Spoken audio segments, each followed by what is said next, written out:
Nikita Mirzani dilaporkan Menkominfo ke polisi promosikan judi online.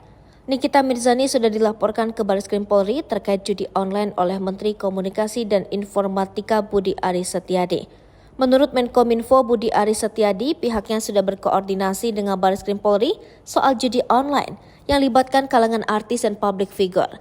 Salah satunya Nikita Mirzani yang menurut Menkominfo Budi Aris Setiadi masih promosikan judi online. Ia mengungkapkan bahwa pihaknya telah mengantongi sejumlah artis dan selebgram yang terlibat dalam mempromosikan judi online melalui akun sosial medianya. Budi Ari menyebut salah satu artis yang masih melakukan kegiatan promosi judi online adalah Nikita Mirzani.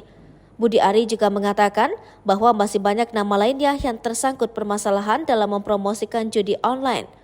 Meski begitu, ia tidak menyebutkan siapa saja yang terlibat.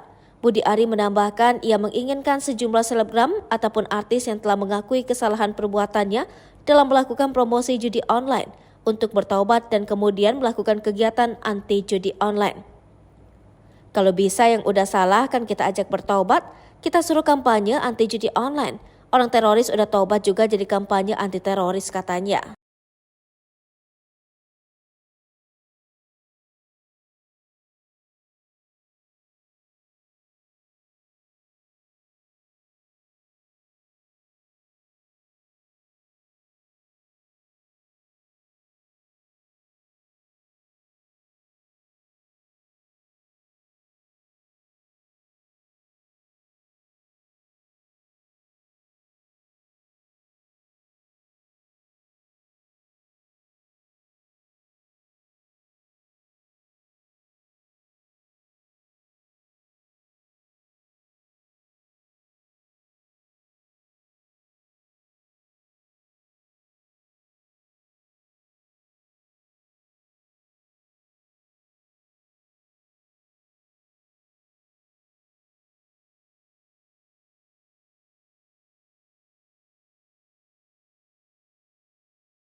Hai pemirsa Sri Popo TV, jangan lupa komen, like, dan subscribe, serta tonton terus berita-berita terupdate lainnya ya.